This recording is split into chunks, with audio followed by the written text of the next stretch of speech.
नमस्कार मित्रों, हरिशंकर परसाई द्वारा लिखित एक व्यंग्य रचना है जिसका शीर्षक है मैं नरक से बोल रहा हूँ। मैं नरक से बोल रहा हूँ। इस व्यंग्य रचना में परसाई जी ने मनुष्य की अकर्मण्यता और खोखले आदर्शों पर व्यंग्य किया है। साथ ही भूख के माध्यम से व्यवस्था पर करारा तमाचा जड़ा है।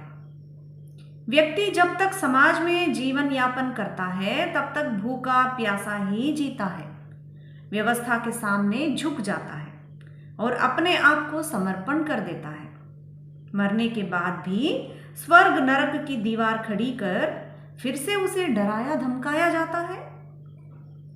इस तरह हमेशा बेजुबान रहकर मरे इस इंसान को नरक में जगह मिल जाता है और उसके साथ उसी प्रकार का जीवन बिताए एक कुत्ते को स्वर्ग में स्थान मिल जाता है।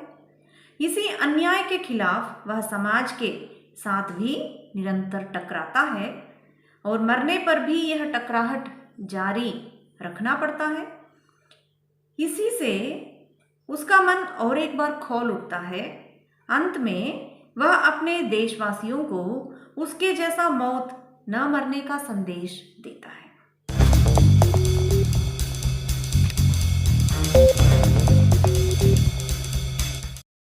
तो दोस्तों, चलिए इसी विचार पर आधारित हरिशंकर परसाई की एक व्यंग्य रचना है जिसका शीर्षक है मैं नरक से बोल रहा हूं। मैं नरक से बोल रहा हूं यानी अभी वह आदमी जो कुछ भी बोलना चाहता है, जो कुछ कह रहा है, वो आदमी जिंदा नहीं है, यानी वह मर चुका है और उसे क्या नसीब हुआ है? उसे नरक का जीवन नसीब हुआ है। तो चलिए देखते हैं। हे पत्थर पूजने वालों, तुम्हें जिंदा आदमी की बात सुनने का अभ्यास नहीं, इसलिए मैं मरकर बोल रहा हूं। जीवित अवस्था में तुम जिसकी ओर आंख उठाकर नहीं देखते, उसकी सड़ी लाश के पीछे जुलूस बनाकर चलते हो। जिंदगी भर तुम जिससे नफरत करते रहे, उसकी कब्र पर चिराग जलाने जाते हो। मरते वक्त तक जिसे तुमने चुल्लू भर पानी नहीं दिया, उसके हाड़ गंगाजी ले जाते हो। अरे, तुम जीवन का तिरस्कार और मरण का सत्कार करते हो।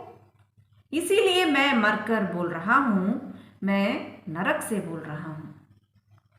मगर मुझे क्या पड़ी थी कि जिंदगी भर बेजुबान रहकर यहां नरक के कोने से बोलता। पर यहां तक बात ऐसी सुनी कि मुझे अभागे की मौत को लेकर तुम्हारे यहाँ के बड़े बड़े लोगों में चकचक हो गई। मैंने सुना कि तुम्हारे यहाँ के मंत्री ने संसद में कहा कि मेरी मौत भूख से नहीं हुई, मैंने आत्महत्या कर ली थी। मारा जाऊं और खुद ही मौत का जिम्मेदार भी ठहराया जाऊं। भूख से मरूं और भूख को मेरे मरने का श्रेय ना मिले। अन्न अन्न की पुकार करता मर जाऊं और मेरे मरने के कारण में भी अन्न का नाम ना आए। लेकिन खैर, मैं यह सब भी बर्दाश्त कर लेता। जिंदगी भर तिरस्कार का स्वाद लेते लेते सहानुभूति मुझे उसी प्रकार अरुचिकर हो गई थी जिस प्रकार शहर के रहने वाले को देहात का शुद्ध घी। लेकिन आज ही एक घटना और यहाँ इस लोक में घट गई। हुआ यह कि स्वर्ग और नरक के जो दीवार अलग करती है, उसकी सेंध में से आज सवेरे मेरे कुत्ते ने मुझे देखा और कुरकुर करके प्यार जताने लगा। और मेरे आश्चर्य और क्षोभ का ठिकाना ना रहा कि मैं यहाँ नरक में और मेरा कुत्ता वहां स्वर्ग में। यह कुत्ता मेरा बड़ा प्यारा कुत्ता युधिष्ठिर के कुत्ते से अधिक। जब से मेरी स्त्री एक धनी के साथ भाग गई थी, तभी से यह कुत्ता मेरा संगी रहा, ऐसा कि मरा भी साथ ही। कभी मुझे छोड़ा नहीं इसने। बगल का सेठ इसे पालना चाहता था। सेठानी तो इसे बेहद प्यार करती थी, पर यह मुझे छोड़कर गया नहीं, लुभाया नहीं।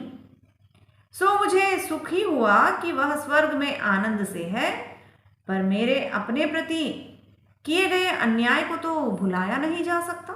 और भाई, यह तुम्हारा मृत्युलोक तो है नहीं जहां फरियाद नहीं सुनी जाती, जहां फरियादी को ही दंड दिया जाता है, जहां लाल फीते के कारण आग लगने के साल भर बाद बुझाने का ऑर्डर आता है। यहां तो फरियाद तुरंत सुनी जाती है। सो मैं भी भगवान के पास गया और प्रार्थना की, हे भगवान, पृथ्वी पर अन्याय भोग कर इस आशा से यहाँ आया कि न्याय मिलेगा, पर यह क्या, मेरा कुत्ता तो स्वर्ग में है और मैं नरक में। जीवन भर कोई बुरा काम नहीं किया, भूख से मर गया पर चोरी नहीं की, किसी के आगे हाथ नहीं फैलाया, और यह कुत्ता जैसे कुत्ता होता है वैसा ही तो है यह। कई बार आपका भोग खाने पिटा यह, और इसे आपने स्वर्ग में रख दिया। और भगवान ने एक बड़ी बही देखकर कहा कि इसमें लिखा है कि तुमने आत्महत्या की। मैंने कहा कि नहीं महाराज, मैं तो भूख से मरा, मैंने आत्महत्या नहीं की। पर वे बोले, नहीं, तुम झूठ बोलते हो, तुम्हारे देश के अन्न मंत्री ने लिखा है कि तुमने आत्महत्या की।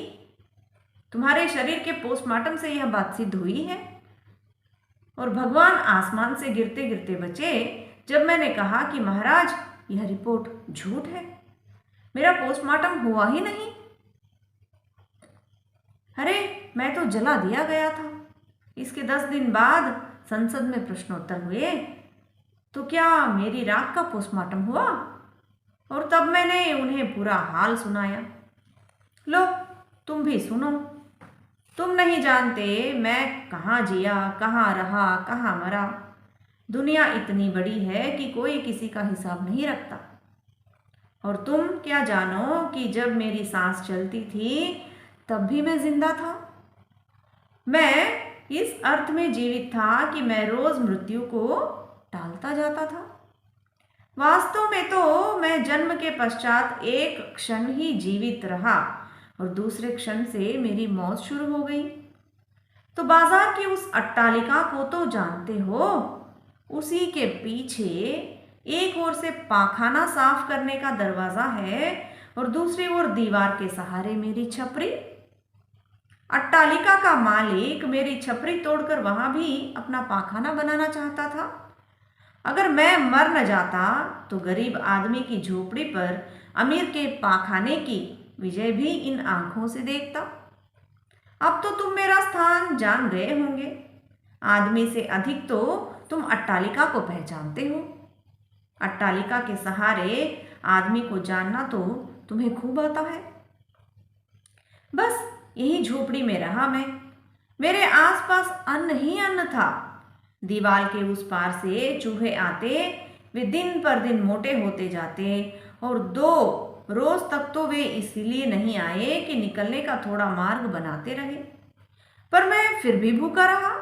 बेकार था। अनाज 10 रुपए सेर था। इससे तो मेरे लिए मौत सस्ती थी।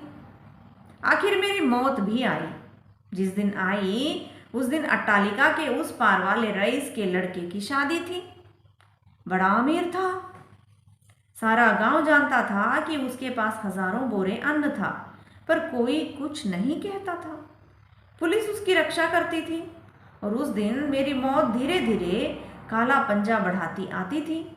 मेरे पेट में ऐंठ आई, आंखें धुंधली पड़ी। दीवार के उस पार पकवानों की सुगंध आ रही थी। यही संतोष रहा कि पकवानों के बीच मेरी मौत हुई।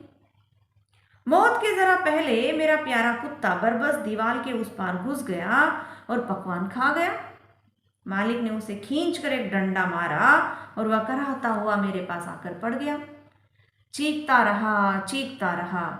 मेरे भी प्राण निकल रहे थे, पर मुझे इस जानवर के सामने चीखने में लज्जा आई। इधर मेरे पेट में आखिरी ऐंठ आई और पंछी ने पिंजरा खाली किया। उधर मेरे कुत्ते की भी दम टूटी। डंडे की चोट बड़े मर्म की थी। दोनों मरे, एक साथ मरे। फर्क इतना कि वह खाकर मरा और मैं बिना खाए। उधर बारात उठी, इधर चांडालों ने टीन की गाड़ी में मुझे पटक कर घसीटा। सड़क के उस ओर से अमीर के लड़के की बारात जा रही थी, इस ओर से मेरी यह सरकारी अर्थी।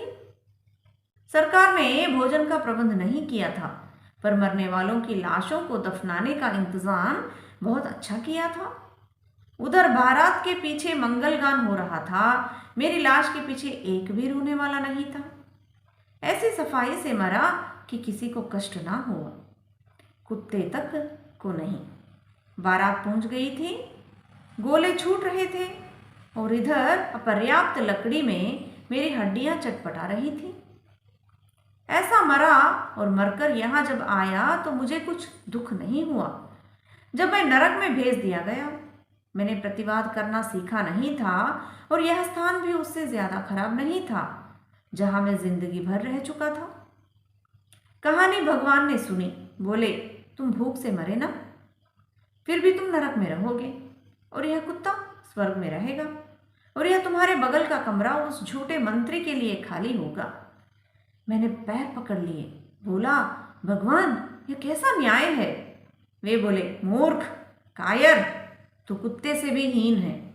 बेचारा कुत्ता दीवार को लांग कर घुस गया और खाना खा आया और तू आदमी कहलाने वाला हाय हाय करके मर गया। तू दीवार लांग नहीं सकता था, दीवार तोड़ नहीं सकता था। लेकिन भगवान, मैंने कहा वह दीवार कैसे तोड़ता, कैसे लांगता, यह तो पाप न होता। भगवान ने क्रोध से कहा, पाप पुण्य के झमेले में पड़ने वाले कायर, वह दीवार क्या मेरी बनाई हुई है? तमाम दीवारें आदमियों ने खड़े की हैं और तू उन्हें तोड़ने में पाप पुण्य देखता है। मूर्ख, तेरा कुत्ता तुझसे ज्यादा समझदार है। वह घुस गया, खाया और डंडे की मार से मरकर यहाँ आ गया। उसमें मनुष्यत्व है, तुझ में पशुत्व भी नहीं। मैंने तुम्हें बुद्धि दी है, हाथ पैर दिए हैं, कार्य शक्ति दी है और तू अकर्मण्य, बुज़दिल, कीड़े सा मर गया। मनुष्यों ने मुझे बहुत निराश किया। अब मैं कुत्ते ही कुत्ते निर्माण करने का विचार कर रहा हूँ। तुम जैसे अकर्मण्य, कायर, भीरू, मूर्ख को नरक नहीं तो क्या इंद्रासन मिलेगा?